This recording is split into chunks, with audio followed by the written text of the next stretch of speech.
क्या आपको डॉक्टर बनना है? नीट क्या होती है? इसका एग्ज़ाम कब होता है? किस प्रकार से इसका फॉर्म भरा जाता है और किस प्रकार से इसका पेपर आता है? कौन कौन से सब्जेक्ट से इसमें प्रश्न पूछे जाते हैं? इस बारे में आज इस वीडियो के अंदर हम कंप्लीट चर्चा करेंगे। नमस्कार दोस्तों, आप सभी का इस चैनल पर स्वागत है। आज हम बात करने जा रहे हैं नीट एग्ज़ाम के बारे में। यदि आप लोगों की इच्छा है कि आगे भविष्य में आप लोग डॉक्टर बने, तो उसके लिए आपको नीट की संपूर्ण जानकारी है वो आवश्यक है। नीट क्या है और डॉक्टर बनने के लिए जो इंटर एग्ज़ाम देना पड़ता है, जो पहले परीक्षा देनी पड़ती है, उसको क्या बोला जाता है? नीट बोला जाता है। पहले इसका नाम पीएमटी था, लेकिन अब नीट नाम से एक एग्ज़ाम लगता है।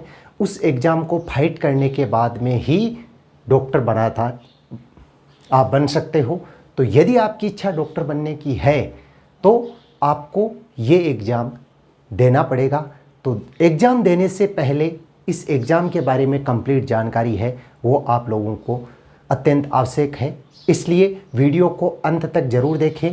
आज इस वीडियो में हम कंप्लीट नीट के बारे में, नीट के पेपर के बारे में बात करेंगे। सबसे पहले हम बात करते हैं नीट। अभी इस साल क्या इसके फॉर्म भर गए हैं? अभी तक इसके फॉर्म नहीं भरे हैं, लेकिन इसकी जो एग्ज़ाम डेट है वो 1 अगस्त है। जैसे मान लो कोई भी एग्ज़ाम होता है, उसकी पहले एग्ज़ाम डेट आ जाती है, उस प्रकार से पहले एग्ज़ाम डेट है जो घोषित हुई थी वो 1 अगस्त है। हो सकता है इसकी एग्ज़ाम डेट है वो आगे हो जाए, एग्ज़ाम बाद में हो, लेकिन कोरोना के कारण अभी तक इसके फॉर्म है वो नहीं भरे गए हैं। 1 अगस्त एग्ज़ाम डेट है, लेकिन हो सकता है आगे भी हो जाए। अब बात ये आती है कि नीट का एग्ज़ाम है वो कौन दे सकता है, कौन कौन स्टूडेंट है जो नीट का एग्ज़ाम दे सकते हैं। तो 12वीं क्लास में जिसके पीसीबी मतलब फिजिक्स, केमिस्ट्री और बायोलॉजी हो, वही नीट का एग्ज़ाम दे सकता है। ये अनिवार्यता है। मतलब बायोलॉजी के जितने भी स्टूडेंट हैं अपने इस चैनल पे, तो वो सब है वो नीट का एग्ज़ाम दे सकते हैं और उनको नीट का एग्ज़ाम देना चाहिए। क्यों? क्योंकि नीट के एग्ज़ाम से आपको अनुभव मिलेगा और हो सकता है आपका सिलेक्शन हो जाए तो आगे आपको भविष्य में ये बहुत ही ज़्यादा है वो काम आने वाला है।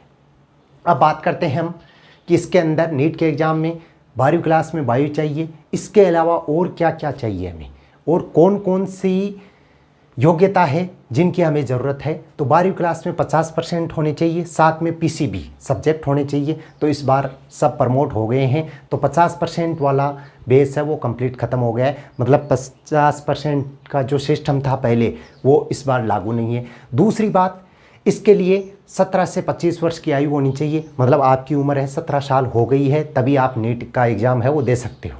अगर 17 से आप कम हो तो आप एग्ज़ाम है वो नहीं दे सकते, और यदि आपकी आयु है वो 25 से ज़्यादा हो गई है तब भी आप है ये एग्ज़ाम है बिल्कुल नहीं दे सकते। अभी तक इसके फॉर्म है इस साल 2021 में अभी तक नहीं भरे गए हैं। अगर इसका फॉर्म स्टार्ट होता है तो फॉर्म फीस होती है इसकी 1500 रुपये होती है। ठीक है, फॉर्म फीस है 1500। आप फॉर्म भरने चाहते हो तो आपको आधार कार्ड साथ में लेके जाना है, 10वीं क्लास की मार्कशीट लेके जानी है, 12वीं क्लास की मार्कशीट आपकी आ जाती है तो लेके जानी है, वरना आपको 12वीं क्लास की मार्कशीट की भी ज़रूरत नहीं है। उसके अलावा अब हम बात करते हैं इसका पेपर होता है। इसका पेपर होता है तो पेपर है वो 3 घंटे का होता है। सबसे मेन चीज़ नीट क्या होता है ये हमने देख लिया।